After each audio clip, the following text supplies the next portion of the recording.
우리 하나님께서 영광 받으신 줄 믿습니다. 우리가 찬양할 때 가사를 띄워드리잖아요. 가사를 보면서 여러분들 말씀을 좀 묵상하시고 그 은혜를 함께 여러분들이 누릴 수 있기를 바랍니다. 여러분 사랑합니다. 우리 옆에 분 손 꼭 잡으시고 사랑합니다. 예. 우리 동지섣달 꽃 본 듯이, 그렇죠? 동지섣달 꽃 본 듯이 다시 한번 인사를 하시죠. 잘 오셨습니다. 예, 예, 예. 예, 벤다이크라고 하는 유명한 풍자 소설가가 있는데요. 이분이 이런 글을 썼습니다. 로마의 어떤 부자가 천국에 갔대요. 천국에 갔는데 천사가 천국의 여기저기를 보여주는 거였습니다. 또 신나게 구경을 하는데 한 곳에 갔더니 너무 멋진 집이 있는 거예요. 정말 아름다운 집이 있어서 부자가 물어봤지요. 도대체 이 집은 누구 집입니까? 라고 물었더니 그 천사가 말하기를 이 집은 당신 집에 있는 종의 집입니다. 라고 이야기를 하는 거였어요. 아니 그럴 수 없습니다. 어떻게 그 사람이 이 천국에 이런 집을 소유할 수가 있지요? 천사가 이렇게 대답을 했습니다. 천국에는 오류가 없습니다. 천국에는 실수가 없습니다. 그분이 보내준 재료를 가지고 집을 지었습니다. 한참 가다 보니까 집이 한 채 또 있는데 다 허물어져가는 정말로 허름한 집이 한 채가 있었습니다. 그 집 앞에서 깜짝 놀라 이 집은 누구 집입니까? 라고 물었더니 이 집이 바로 당신의 집입니다. 그렇게 얘기하는 거예요. 또 다시 놀라가지고 그럴 수 없어요. 어떻게 이 집이 내 집이 될 수가 있습니까? 라고 말했더니 천사는 또 이렇게 말하는 겁니다. 천국은 오류도 실수도 착각도 없습니다. 오직 당신이 이 땅에 살면서 보내준 재료로 지었을 뿐입니다. 오늘 저와 여러분들이 이 땅에 살면서 우리는 천국에 어떤 집을 지고 있을까? 천국에 가면 기대가 되십니까? 거기에 많은 것들이 있어서 여러분의 삶을 기쁨으로 또 여러분의 삶을 정말 평안으로 인도할 만한 그런 상급들이 우리한테 준비되어 있을까? 근데 오늘 본문의 말씀에 보니까 두 부류의 사람이 있습니다. 두 부류. 십자가의 원수로 사는 사람이 있고 하늘 시민권을 가지고 살아가는 사람들이 있어요. 그래서 여기 십자가의 원수로 살아가는 사람들에 대해서 사도 바울이 굉장히 강력하게 이야기를 합니다. 사실 사도 바울이 어디를 가면서 사람들한테 많은 박해를 받았어요. 예를 들면 비시디 안디옥에서 사실 유대인들이 거부함으로 사실 우리를 이방인에게로 가리라 하고 먼지를 떨어버리고 이방인들에게 복음을 전했던, 그러다가 유대인들이 계속해서 방해를 하니까 이고니오로 옮겼죠. 또 데살로니가라고 하는 곳에서도 복음을 전할 때 유대인들이 굉장히 강력하게 저항을 했고 거의 폭력적이어서 결국 베레아로 도망갈 수밖에 없었거든요. 근데 그 사람들이 베레아까지 쫓아와가지고 방해를 하니까 아덴으로 떠날 수밖에 없었는데 그때에도 사도 바울은 그들을 향해서 십자가의 원수다 그렇게 얘기하지 않습니다. 그렇다면 오늘 여기 십자가의 원수라고 18절에서 말씀하고 있는데 이들은 도대체 누굴까요? 누구를 향해서 이야기하는 걸까요? 이 사람들은 교회 성도들을 박해하는 그런 사람들입니까? 아니면 교회를 방해하고 복음 전하지 못하게 하는 사람들입니까? 그렇지 않아요. 교회 안에 있는 사람들이에요. 교회 안에 있는 사람들. 그래서 학자들은 이 사람들이 도대체 누굴까? 어떤 사람들일까? 대부분의 학자들은 반도덕적이고 반윤리적인 영지주의적인 사고를 가지고 있는 사람들, 그런 사람들이 교회에 와서 교회 안에 있는 거예요. 분명히 그들도 신앙생활을 하고 있습니다. 근데 그들의 신앙생활은 어떤 생활일까요? 여러분, 말씀이나 신앙이 우리를 지배해야 돼요. 우리를, 하나님의 말씀을 우리가 따라가야 되는 거지 우리가 말씀을 지배하고 우리가 말씀을 좌지우지하면 안 되거든요. 근데 여기 십자가의 원수로 사는 사람들에 대해서 사도 바울은 어떻게 평가하고 있는가 하면 19절에 이렇게 평가를 하고 있어요. 19절 한번 볼까요? 그들의 마침은 멸망이요 그들의 신은 배요 그 영광은 그들의 부끄러움에 있고 땅의 일을 생각하는지라. 그들의 배가 신이라는 거예요. 그들의 신은 배요. 이 배라고 하는 것으로 상징하는 게 뭐냐면 인간의 육체적 욕망입니다. 무슨 뜻이냐면 욕망을 채우기 위해서 살아가는 사람들인 거예요. 그래서 그들의 끝은 멸망이고 그리고 그들은 부끄러움에 있고 땅의 일을 생각하는 사람들이다. 그러니까 이 땅에서 살아가면서 이 땅에서 뭔가를 얻으려고 하는 사람들, 오직 목표가 뭐예요? 이 땅의 삶에 그들의 욕망을 채우는 것에 모든 것을 바치는 사람들. 그러다 보니까 이 사람들은요, 하늘이 없어요. 그리고 하나님을 믿는데 분명히 믿어요. 믿는데 어떻게 믿느냐면 하나님을 자기 욕망을 채우는 도구로 사용하는 거예요. 자기 욕망을 채우는 도구. 그러니까 예수님을 믿어요.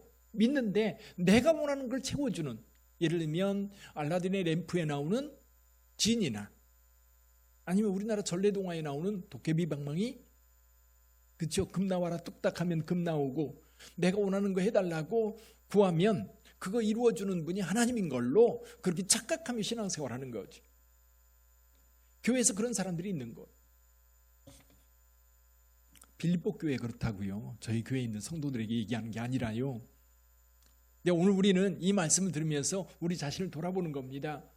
빌립보 교회 어떤 교회예요? 사도 바울에게 있어서 굉장히 특별한 교회입니다. 그래서 여기 4장 1절에서 뭐라고 얘기하고 있어요?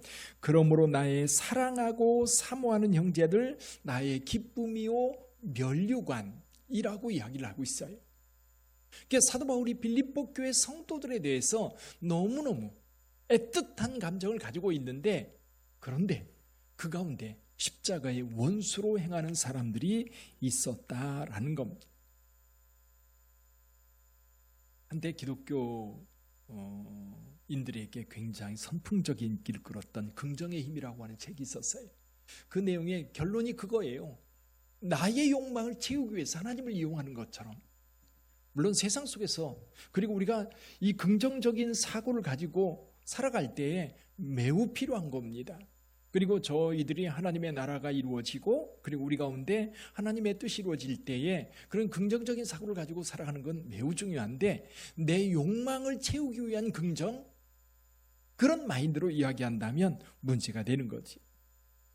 그래서 여러분, 여기 십자가의 원수로 살아가는 사람들, 그래서 사도 바울은 어쩌면 이 사람들은 하나님을 믿는 사람들이 아니라 무신론자다.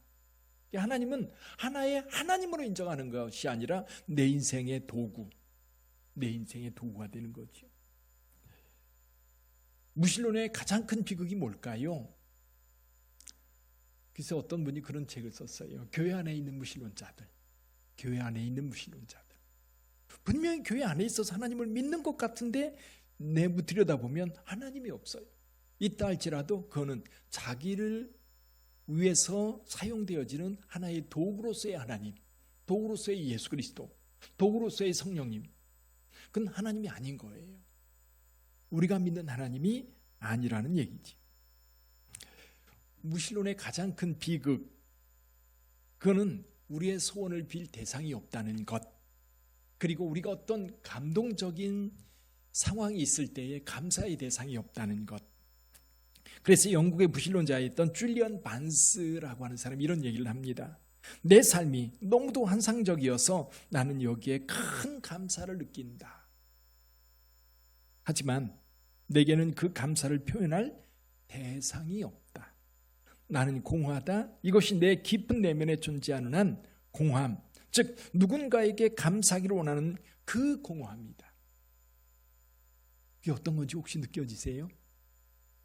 너무나 감동적인 것이 나한테 밀려오는데, 오, 하나님 감사합니다. 우리는 그렇게 얘기하잖아요. 하나님 너무 감사해요. 할렐루야. 그런데 무신론자들, 하나님이 없는 자들은 감사라는 게 없는 거예요. 누구한테 감사할 거예요? 하나님 감사합니다. 그래야 되는데 이 감격이 뭔가 밀려오는데 감사할 대상도 없고 감격을 표현할 상황들이 없는 거예요. 이게 너무 공허한 거죠. 이게 뭔가? 오늘날 많은 사람들이 위의 것을 생각하지 않고 땅의 것만 생각을 합니다. 무신론 시대의 특징이 그건 것 같아요. 그래서 이 땅에 살아가면서 이 땅에 있는 걸 뭔가를 잡아야만 만족할 것 같아요. 그래서 죽도록 노력해서 뭔가 잡았어요. 근데 그게 우리한테 만족을 주느냐? 만족하지 않는 거예요. 돈을 얼마만큼 벌면 만족할까요? 만족하는 사람이 있습니까? 그래서 부자들한테 물어본대요. 얼만큼 벌어야 만족하시겠습니까? 물어보면 조금만 더 벌어야 되는 거예요. 그래서 우리나라, 오늘 우리 이제 대한민국을 이야기하는 분들도 그런 얘기예요. 이제 자살률이 세계 1위이다. 여러분 1년에 우리나라에서 교통사고로 사망하는 사람들이 한 10,000명 정도 된다고 그래요. 근데 자살로 생을 마감하는 사람들도 1년에 한 10,000명 정도 된다고 그래요. 왜 이런 일이 벌어질까요? 그리고 왜 젊은이들이 결혼하지 않으려고 그럴까요? 또 결혼해도 자녀를 낳으려고 하지 않을까요? 이야기하다 보면 그 결론이 뭐냐면 돈이에요, 돈. 내가 그만한 집을 준비하지 못해서, 그만한 수입이 없어서 자기는 결혼할 자신이 없고 애 키울 자신이 없어서 결혼하지도 않고 또 결혼해도 자녀를 낳지 않는다는 거예요. 내게 그만한 능력이 없다는 거죠. 근데 사실 저와 여러분들이 저희 세대도 그렇고 우리 부모님 세대도 그렇고 돈 있고 없고가 우리 결혼을 결정하지는 않았어요. 자녀를 키우는 것도 돈이 있고 없고가 자녀를 낳는 것을 결정하는 중요 요인이 되지 않았어요. 근데 요즘은 오히려 돈이 우리 삶에 지대한 영향을 주고 있는 거예요. 땅의 것을 생각하며 살아가는 사람들의 특징인 거지. 그 다음에 이렇게 인간의 욕망을 위해서 살아가려고 하는 사람들, 여기에 십자가의 원수로 사는 사람들이다. 근데 사실 이들이 왜 십자가의 원수가 될까요? 결국 교회 안에서 주님께서 우리에게 가르쳐준 핵심적인 진리 가운데 하나가 뭐냐면 자기를 부정하고 자기 십자가를 지고 나를 쫓을 것이니라 그랬어요. 자기를 부인하고 자기 십자가를 지고 따라야 되는데, 여러분 세상은, 이 무신론주의자들은 또 자신의 배, 욕망을 위해서 살아가는 사람들은 십자가 지는 것, 자기를 부인하는 것은 제일 싫어하는 거거든요. 자기를 부인하는 거 제일 싫어하는 거예요. 또 자기 십자가를 지는 거, 내가 왜 그 십자가를 져? 그러면서 내 십자가를 지고 내 길을 갈 때에 여러분 우리 옆에 있는 사람들이 사는 거거든요. 예수 십자가 있었기 때문에 저와 여러분들이 사는 거예요. 또 여러분의 가정이, 여러분 직장에서 그 상사들에게 욕먹어가면서 자존심 팍팍 상해가면서 그럼에도 불구하고 나가는 이유가 뭐예요? 우리 가족을 살리기 위해서잖아요. 나의 희생이나 나의 십자가가 결국 내 가족이나 우리 주변에 있는 사람들, 더 크게 많은 사람들을 살리기 위한 하나의 방법인데 그걸 하려고 하지 않는 거예요. 이게 결국 같은 교회 안에 있는데 적대적일 수밖에 없는 거죠. 갈등일 수밖에 없는 거예요. 아마 사도 바울이 빌립보 교회를 생각할 때마다 아마 그 십자가의 원수로 활동하는 사람들, 그 사람들 때문에 교회가 너무 위태하고 너무 그 교회를 걱정하는 마음이 너무 컸던 것 같아. 그렇다면 우리는 어떤 사람인가? 이 사도 바울이 여기 19절에서 이렇게 얘기를 합니다. 20절 읽어볼까? 20절 같이 봅니다. 그러나 우리의 시민권은 하늘에 있는지라 거기로부터 구원하는 자 곧 주 예수 그리스도를 기다리노니. 아멘. 사랑하는 성도 여러분, 우리는 우리의 시민권이 어디에 있다? 저 하늘에 있다는 거예요. 저 하늘에. 우리 친구 가운데도 미국 시민권이 있다고 굉장히 자랑을 늘어놓는 그런 친구가 있어요. 물론 그 시민권을 가지고 있지 않은 사람들이 볼 때에는 대단한 것처럼 보일지 모르지만 물론 대단하겠지요. 근데 사실 이때 당시에 여러분이 하늘의 시민권이 아닌 로마의 시민권자들이 있었어요. 이 빌립보라고 하는 도시가요 굉장히 독특한 도시였습니다. 이 빌립보는 로마시와 동등한 권한을 가지고 있었어요. 자율권이 있었고요, 자치권이 있었고요, 뿐만 아니라 세금을 면제받을 그런 권한까지 있었어요. 로마 시민권이 있는 도시, 이게 빌립보였어요. 이유가 있었어요. 사도 바울이 사실은 이 빌립보에 사역을 하다가 처음에는 이제 처음 빌립보에 들어갔더니 회당이 없어서 어디로 갈까, 어디에 유대인들이 모여 있을까 고민하다가 이제 성 밖 강가로 나갔는데 거기에 여성들이 몇 분들이 있었어요. 근데 그들을 향해서 복음을 전했는데 그 중에 한 사람이 귀가 번쩍 뜨이면서 예수를 믿게 되었지요. 그게 누구예요? 루디아입니다. 루디아. 그래서 지금 빌립보 옛 성터 밖에 가면 강물이 흐르고 있고 그 옆에 루디아를 기념하는 기념교회가 있어요.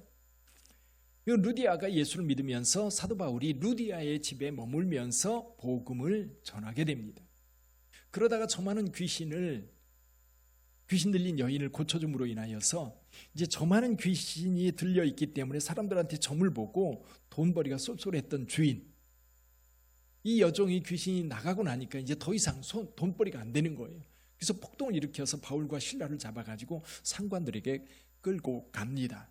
상관들은 묻지도 않고 무조건 매로 치라. 이유가 있어요. 왜냐하면 바울과 실라는 떠돌이였거든요. 거기 주민이 아니었어요. 그러니까 무조건 매로 치고 감옥에 가두었습니다. 왜냐하면 그 도시에 사는 사람들을 좀 만족하게 하기 위해서 그렇게 처리를 했던 겁니다. 그 밤에 어떤 일이 벌어졌지요? 바울과 실라가 찬송을 할 때에 옥문이 열리는 역사가 있었습니다. 바울이 갇혔던 감옥 들여다봤어요? 뭐가 있었지요? 아무것도 없었지요. 근데 그 밑에 지하 동굴이 있어요. 그 밑에 동굴이 있어서 거기에 바울이 갇혀 있었던 겁니다. 옥문이 열려 있으니까 죄수들이 다 도망간 줄 알고 간수가 자결하려고 할 때 속에 안에서 소리가 납니다. 바울이 소리 질렀던 거죠. 우리 여기 다 그대로 있다. 그래서 이 간수가 등불 들고 들어가서 보니까 바울과 실라가 거기 있는 거예요. 그래서 데려다가 목욕을 씻기고 그리고 이제 그 유명한 질문을 하지요. 내가 어떻게 하여야 구원을 받을 수 있습니까? 사도 바울이 뭐라고 대답해요? 주 예수를 믿으라.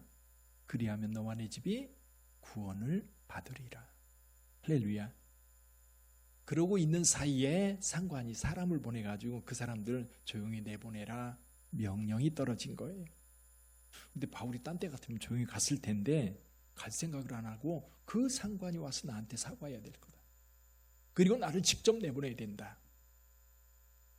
그러면서 하는 얘기가 있지요. 한마디 덧붙입니다. 나는 로마 시민권자다. 이 상관이 깜짝 놀래가지고 쫓아와가지고 사과하고 아예 이 성에서 떠나기를 구합니다. 잘못했다가 로마 시민권자를 죄를 묻지도 않고 매로 쳤던 이 사실이 발각되면 자기한테 어떤 회가 끼칠지 모르거든요. 자, 로마 시민권이라고 하는 것이 그만큼 이 빌립보에서는 굉장히 강력한 힘이 있었다는 거예요.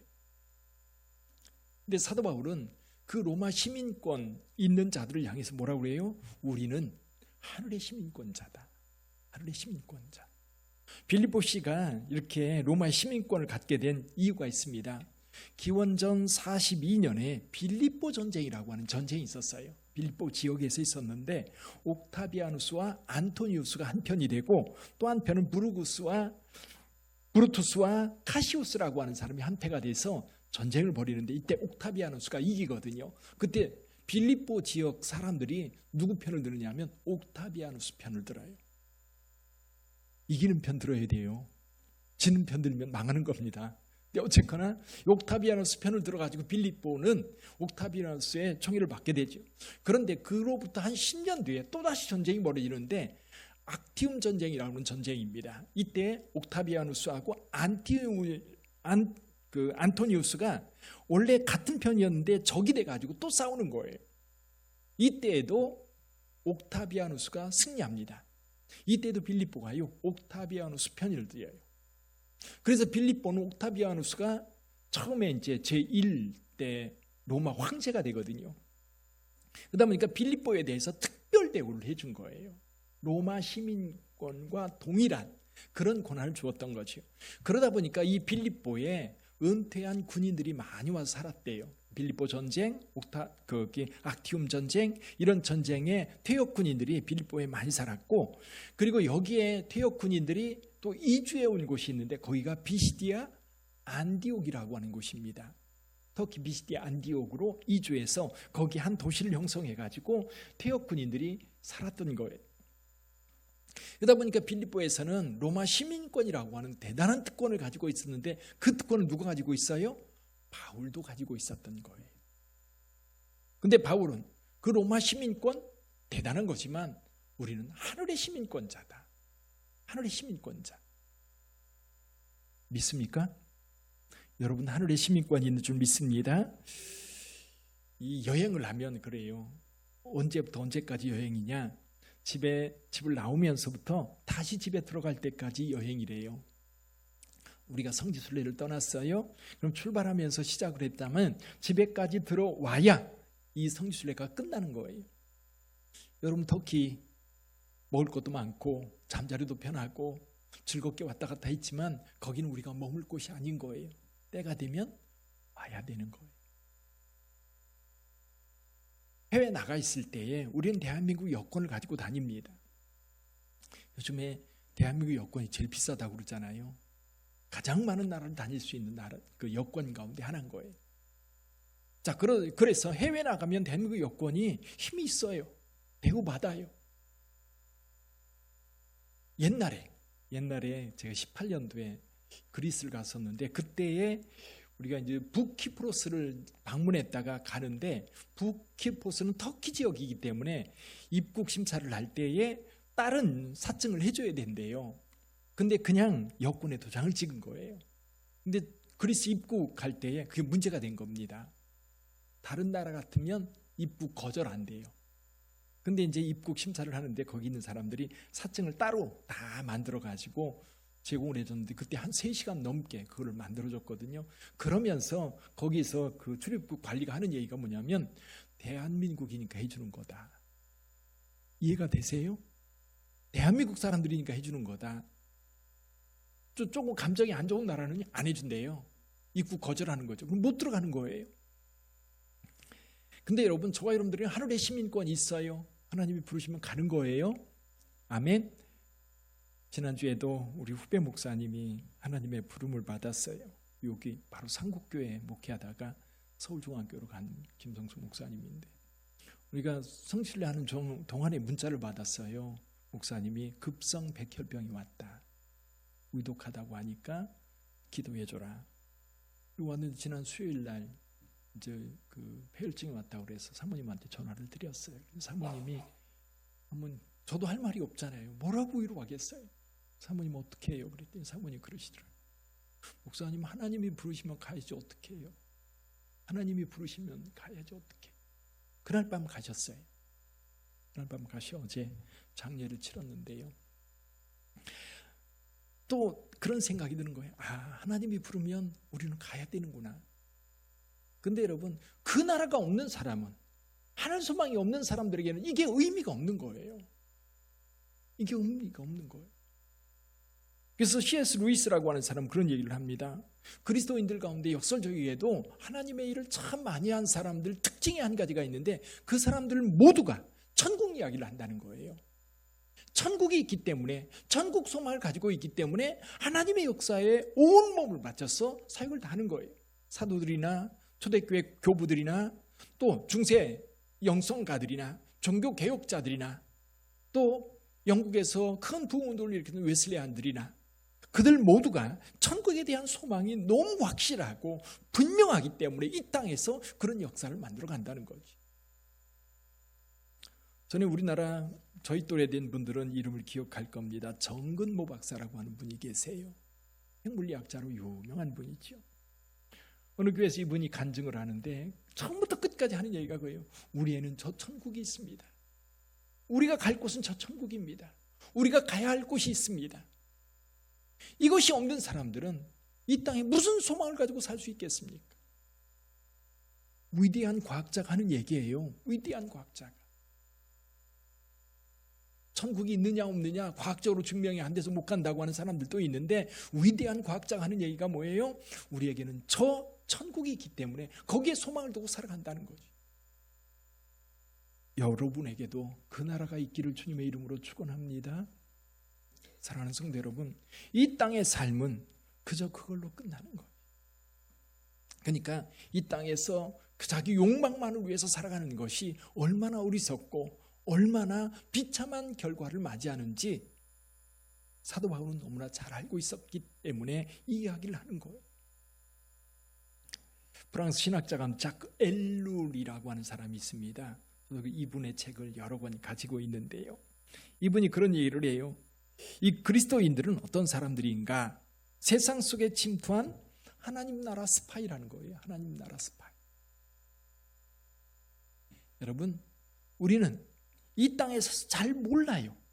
저 사람이 진짜 하나님 나라 백성인지 모르는데 우리는 알고 있죠. 개인들은 자기의 어떤 정체성에 대해서는 분명히 알고 있는 거예요. 우리는 하늘 백성인 거예요.